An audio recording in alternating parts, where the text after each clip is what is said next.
It was a sunny Saturday morning, the kind that begged for leisurely walks in the park or brunch at the new cafe in town. Wendy stood by the counter, absent-mindedly stirring sugar into her coffee. Her thoughts were far away, lost in the echoes of last night's argument. She and Roger had fought again. It was becoming a routine, a toxic cycle they couldn't seem to break. They were no longer the couple that laughed over silly jokes or shared whispered secrets in the dead of night. Now, their conversations were filled with tension and thinly veiled resentment.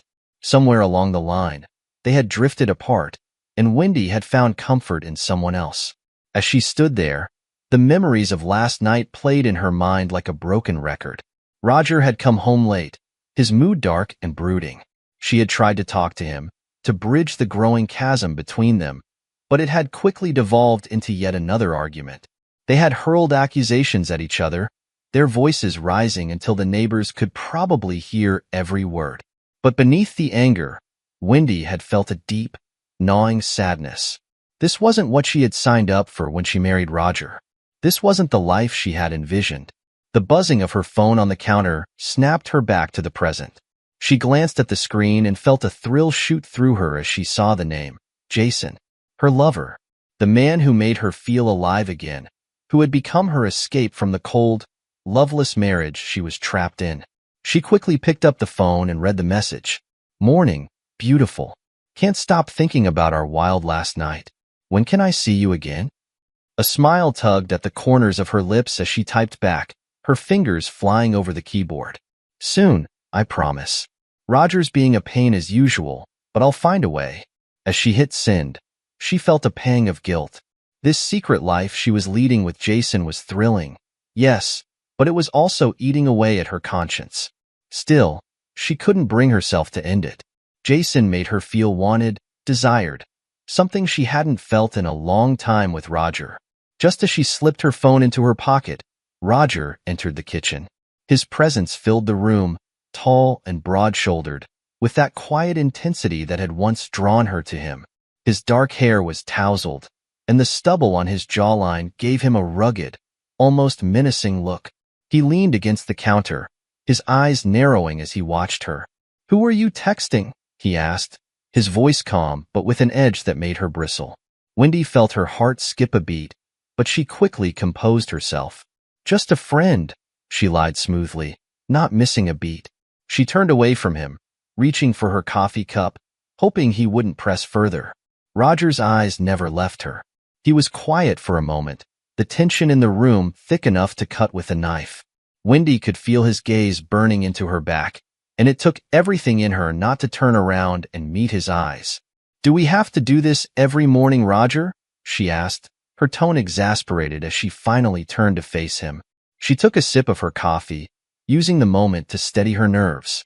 He didn't respond immediately, just kept staring at her, those piercing blue eyes seeming to look right through her. Wendy felt a shiver run down her spine, but quickly shook it off. She had grown used to this tension, the undercurrent of suspicion that had become the new normal in their home. But it still unnerved her how he could stand there, so calm on the surface, yet she knew there was a storm brewing beneath. "I'm heading out," she announced abruptly, setting her cup down and grabbing her keys from the table. She couldn't stand being in the same room with him any longer, not with the way he was looking at her. "Where are you going?" Roger's voice was low, almost a growl. "Just out," she replied curtly, not bothering to give him any more details. She knew he wouldn't be satisfied with that answer, but she didn't care. She needed to get away, needed to breathe. Roger didn't try to stop her, didn't even move as she walked past him towards the door. He just watched her, his expression unreadable, his silence more unnerving than any words he could have said. As Wendy stepped out into the crisp morning air, she took a deep breath, trying to shake off the uneasy feeling that clung to her like a second skin. She could feel Roger's eyes on her even now, could feel the weight of his suspicions pressing down on her. But she pushed it all aside, focusing instead on the thought of seeing Jason later. As she got into her car and started the engine, she couldn't shake the feeling that something was about to change. She glanced back at the house, half expecting to see Roger watching her from the window. But the curtains remained still, and the house looked as it always did, quiet, unassuming. a facade for the turmoil brewing inside. With a sigh, Wendy drove away, leaving the tension behind her, but she knew it wouldn't be for long. The calm before the storm never lasted. Jason was waiting for her at their usual spot, a secluded cabin nestled deep within the woods on the outskirts of town. The cabin stood like a forgotten relic amidst the dense trees, its weathered wooden exterior blending into the natural surroundings. It was their sanctuary, a place where they could shed the burdens of their lives and exist in a bubble of their own making. As Wendy parked her car along the narrow dirt road leading to the cabin, she felt the familiar mix of excitement and guilt bubble up within her. She stepped out of the car, the soft crunch of gravel beneath her feet as she made her way to the front door. The air was crisp with the scent of pine and earth. With each step, the weight of her life with Roger seemed to fall away, leaving only the anticipation of being in Jason's arms. The door creaked open before she even had a chance to knock, and there he was, standing in the doorway with that easy smile that always made her heart skip a beat. Jason was tall, with a lean build and a rugged handsomeness that contrasted sharply with Roger's more polished appearance. His brown hair was tousled, and his dark eyes sparkled with warmth as they locked onto hers. "Wendy," he breathed, pulling her inside with a gentle urgency. The moment the door closed behind them, he wrapped her in his arms, his lips finding hers in a deep, hungry kiss. Wendy melted into him, her fingers tangling in his hair as she kissed him back with equal fervor. Here, with Jason, the rest of the world faded away. The worries, the lies, the guilt had all vanished in the heat of their embrace.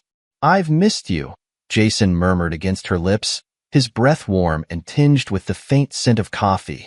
"I've missed you too," Wendy whispered back, her voice barely audible as she nuzzled into the crook of his neck, inhaling the familiar scent of him woodsy and masculine, a scent that had become her comfort in this twisted double life she was living. Jason pulled back slightly, his hands cupping her face as he looked into her eyes, his expression softening. "You look tired," he said, concern lacing his tone. "Is everything okay?" Wendy sighed, her smile fading as she nodded. "It's just Roger. Things are getting worse between us. Last night was bad." Jason's jaw tightened, his thumb brushing gently over her cheek. "You don't have to stay with him, sweetie. We can figure this out together." Wendy shook her head, a sad smile playing on her lips. "It's not that simple, Jason. A divorce would be messy, and Roger, he won't let go easily. I need to be careful." Jason's eyes darkened, a flicker of frustration passing through them. "I hate seeing you like this, stuck in a life that makes you miserable. You deserve so much better." She reached up, pressing a finger to his lips to silence him. "I know, but we're here now. Let's not waste our time talking about him." Jason nodded, pulling her close again. They stayed like that for a long moment, just holding each other, as if drawing strength from their connection. Eventually, he led her to the worn leather couch that sat in front of the fireplace, the logs already crackling with a comforting warmth. They sat down, her body fitting perfectly against his as he wrapped an arm around her shoulders. For the next few hours, they talked about everything and nothing: work, dreams, silly stories that made them laugh until their sides ached. Jason had a way of making her forget the troubles that waited for her outside these walls. He made her feel young, desired, and carefree, emotions that had become foreign to her in her marriage to Roger. As the afternoon light filtered through the dusty windows, casting long shadows across the cabin floor, their conversation turned to more serious matters. Jason leaned forward, his elbows resting on his knees as he looked at her with a furrowed brow. "Wendy, we can't keep doing this forever," he said quietly. "Sneaking around, lying to everyone. It's taking a toll on you. I can see it."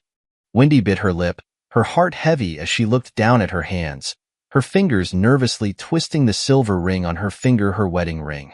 "I know," she admitted, "but the thought of leaving Roger, it's terrifying. What if he reacts badly? What if he tries to hurt me?" Jason reached out, taking her hands in his. "I would never let that happen," he said firmly, his voice filled with conviction. "I'll protect you, no matter what. But you need to make a decision, sweetie. You can't keep living in this limbo." She looked up at him, tears brimming in her eyes. I'm scared, Jason. I don't know if I'm strong enough. You are, he said, squeezing her hands gently. You're stronger than you think. But you have to believe in yourself, and you have to trust me. We can do this together. We can get rid of him, but only if you're ready. Wendy took a deep breath, the weight of his words settling heavily on her shoulders. She knew he was right.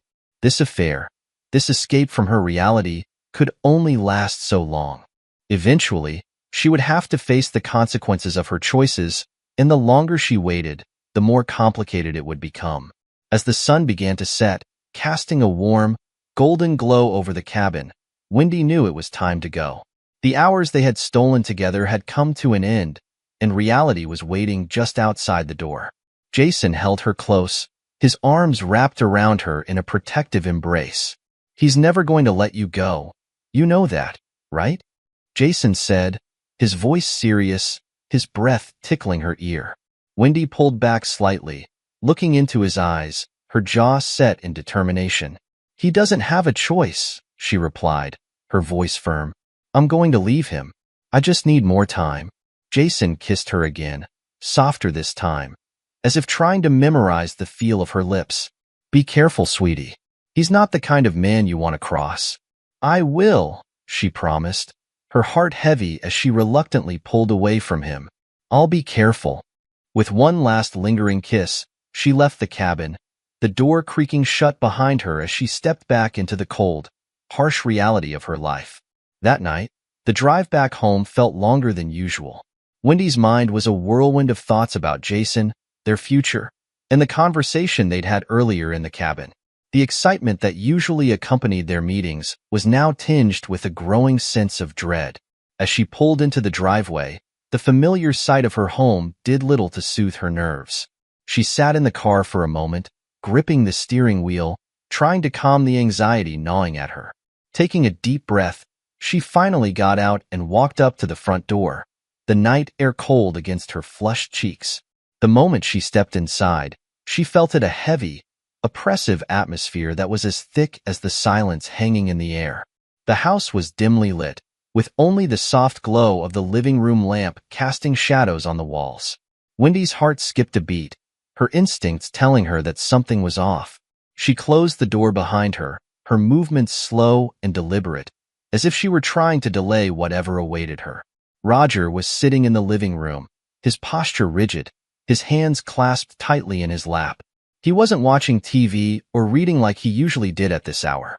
Instead, he was just sitting there, staring ahead, his face partially obscured by the shadows. But even from where she stood, Wendy could see the tension in his body, the stiffness in his shoulders. A cold wave of fear washed over her. "We need to talk," Roger said suddenly, his voice cutting through the silence like a knife. There was no warmth, no softness, just a cold, detached tone that sent a shiver down her spine. Wendy froze, her heart pounding in her chest. "About what?" she asked, her voice wavering despite her best efforts to keep it steady. She set her bag down on the table by the door, her fingers trembling slightly. Roger stood up slowly, his movements deliberate, as if he were trying to contain the storm brewing inside him. He was tall, with a commanding presence that had always made Wendy feel safe, but now that same presence felt menacing. He turned to face her, his eyes locking onto hers with a gaze so cold and piercing that it made her want to shrink back. "About us," he said, taking a step closer. "About you." Wendy's breath caught in her throat. She knew what was coming, but she wasn't ready for it. She had been so careful, so sure that Roger would never suspect anything. But as she looked into his eyes, she saw a darkness there, a deep well of anger and betrayal. "I know you've been seeing someone else," he said, his voice steady, but there was an edge to it, a barely restrained fury that sent a jolt of fear through her. Her blood ran cold. "What are you talking about?" she asked, trying to sound confused, but her voice betrayed her, trembling slightly. "Don't lie to me, Wendy," Roger snapped, his voice rising slightly. "I'm not an idiot. I've seen the messages. I've followed you. I know everything." Panic surged through her, a cold, suffocating wave that made her feel dizzy. She had been so careful, covering her tracks, deleting messages, and being cautious about where she met Jason. But now, standing in front of Roger, she realized how naive she had been. The man she had underestimated was now staring her down with the fury of a betrayed lover. Roger, she started, her mind racing for an explanation, an excuse, anything to diffuse the situation. No, he cut her off, his voice harsh and unforgiving. I don't want to hear your excuses. I want the truth. For a moment, Wendy considered denying everything, spinning another web of lies to cover her tracks. But she could see it in his eyes he was done playing games. There was no use pretending anymore. The truth was out, and there was no taking it back. Fine, she spat, her voice sharp and defiant. She crossed her arms over her chest, a feeble attempt to protect herself from the vulnerability she felt. Yes, I've been seeing someone else. And you know what? I don't regret it. You've been impossible to live with, Roger. You've driven me to this. His face twisted with anger, his eyes narrowing into dark slits. But there was something else there too, something darker that she couldn't quite place, something that made her skin crawl. You think you're clever, don't you? Roger said, his voice low and menacing. He took a step closer, his towering frame casting a shadow over her. You think you can just waltz out of this marriage and into his arms? Wendy's heart pounded in her chest, fear clawing at her insides. She tried to stand her ground, lifting her chin defiantly. I'm not staying here, Roger. I'm leaving you. He laughed then, a bitter, humorless sound that echoed through the room. You're not going anywhere, Wendy. Not until I'm done with him. Her heart skipped a beat. The cold, flat tone in his voice terrified her more than the anger. There was a chilling certainty in his words that sent a wave of panic crashing over her. What do you mean? Dumbass, he will smash you like a bug, she said, her voice barely above a whisper, dread seeping into her every word. But Roger didn't answer. He just stood there, staring at her with those cold, calculating eyes. Then, without another word, he turned and walked out of the room, his footsteps echoing through the silent house, leaving her standing there, paralyzed by fear and uncertainty. The following day dawned the unease that gnawed at Wendy. She had hardly slept, her mind plagued by images of Roger's cold stare and the ominous tone in his voice. Every time she closed her eyes, she saw the darkness in his expression, the silent threat he had left hanging in the air. She reached for her phone the moment she woke up, her fingers trembling as she dialed Jason's number. The line rang once, twice, 3 times, no answer. She hung up, tried again and again, but each time, the call went straight to voicemail. Jason, it's me. Call me back as soon as you get this, she said, trying to keep the panic out of her voice. I need to talk to you. It's urgent. Wendy paced around the house, her anxiety growing with each passing minute. She couldn't shake the feeling that something was terribly wrong. Her mind raced with possibilities. Had Roger confronted Jason? Had something happened to him? By noon, the silence was unbearable. She had to see him, to know he was okay.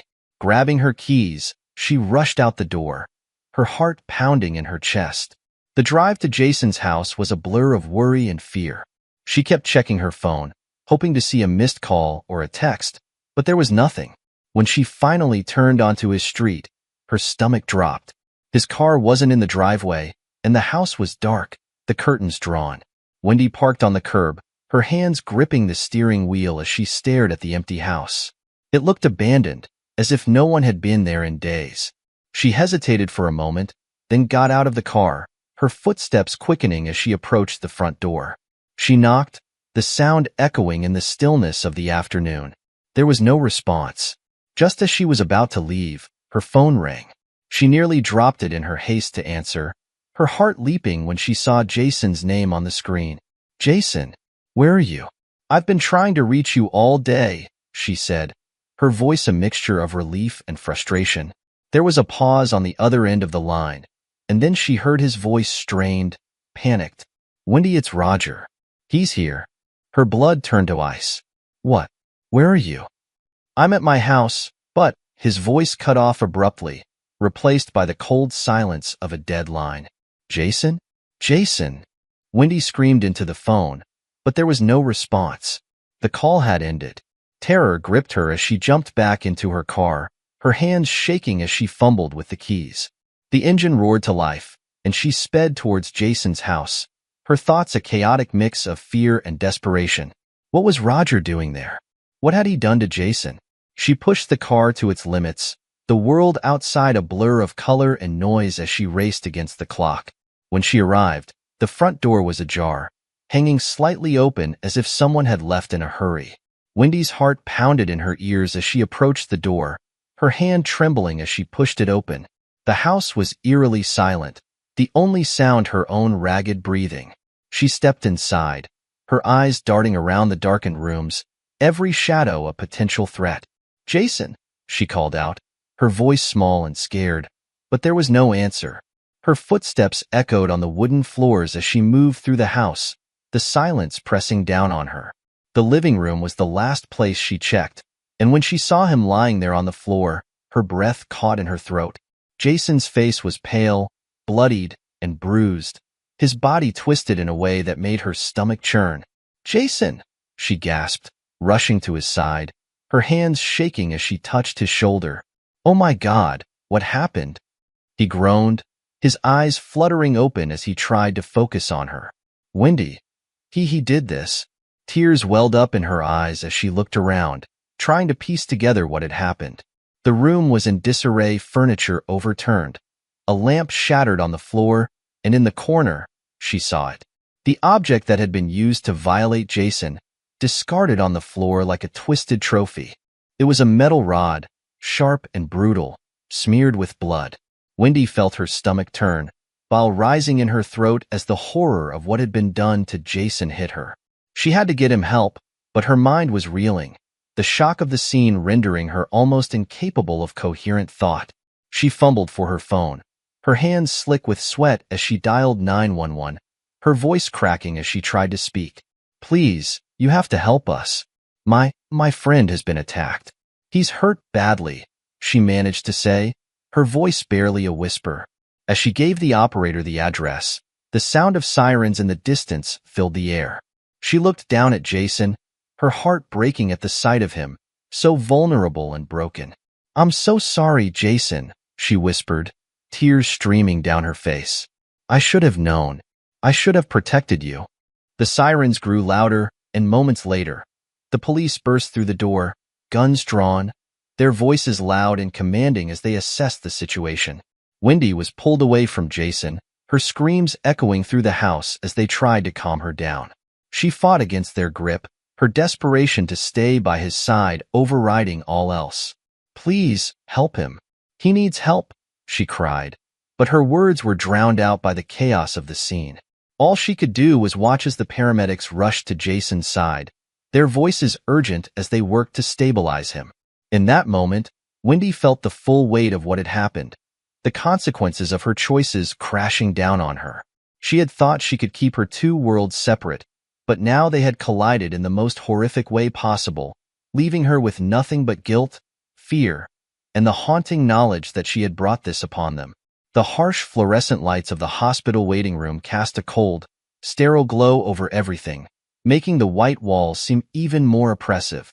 Wendy sat in one of the stiff, plastic chairs, her hands trembling as she stared at the floor, her mind numb. The events of the past few hours played over and over in her head, like a nightmare she couldn't escape.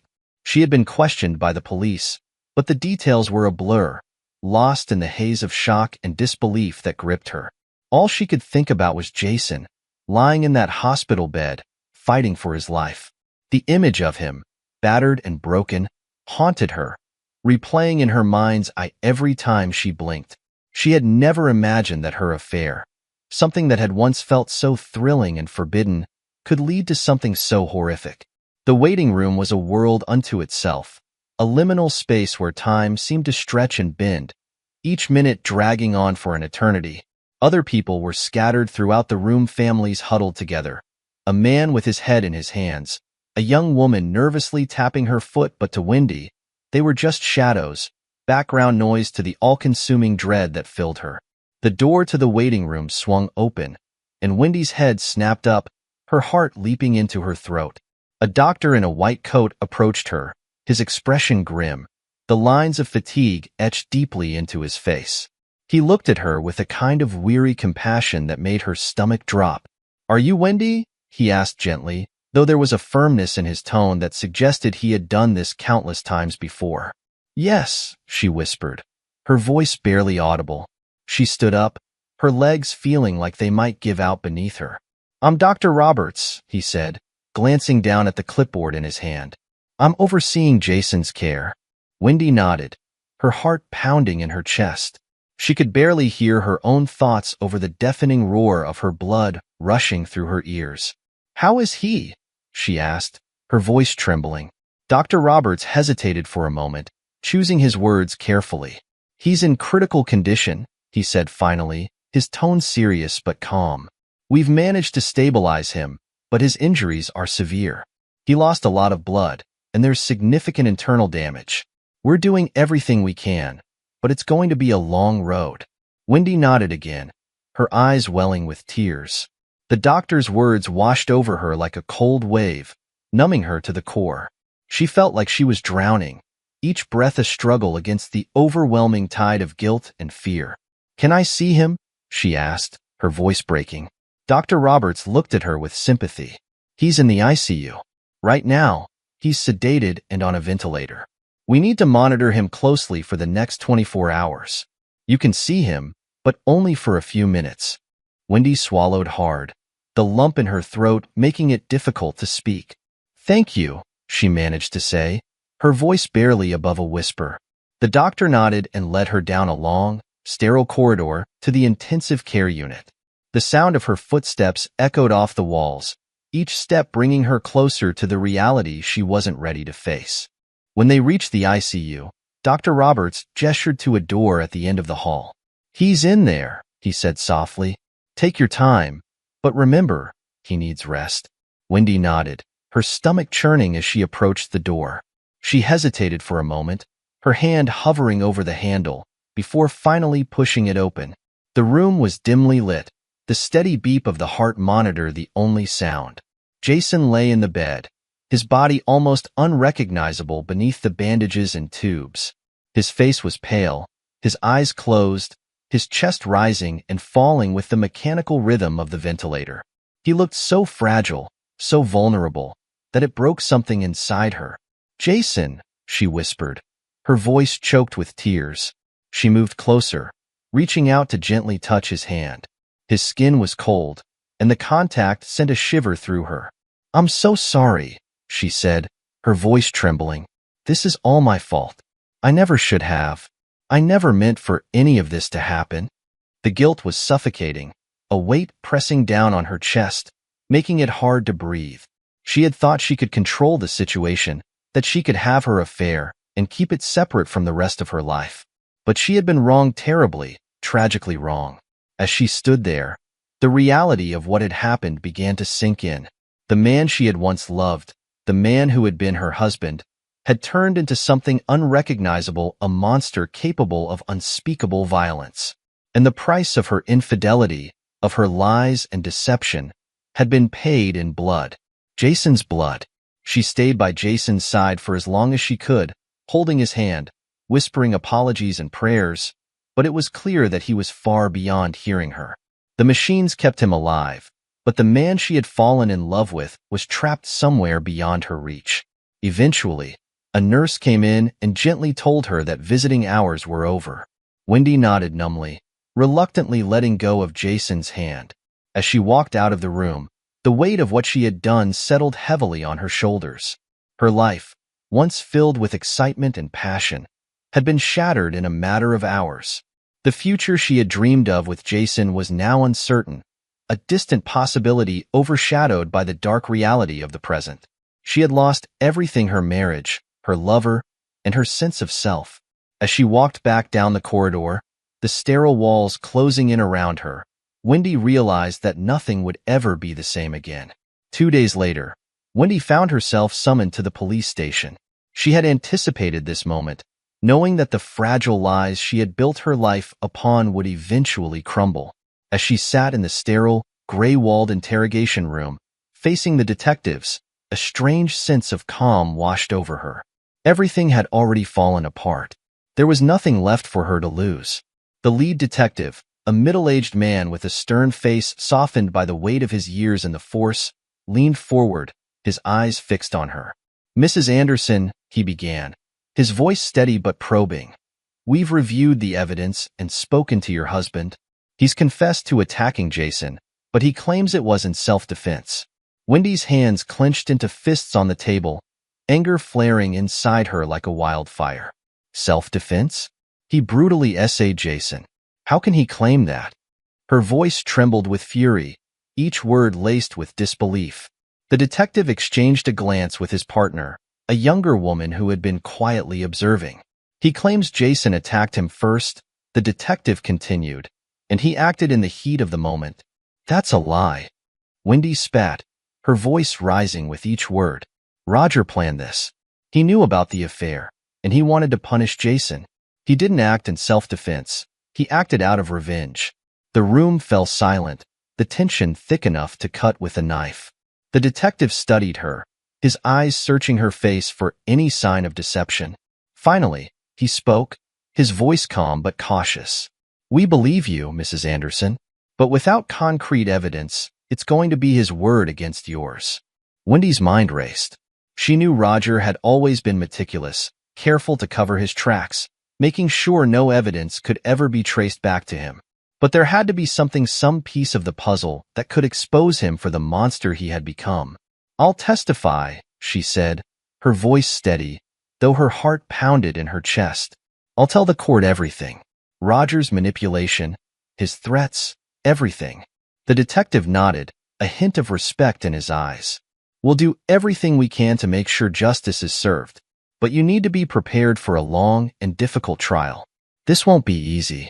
Wendy nodded, her resolve solidifying like iron.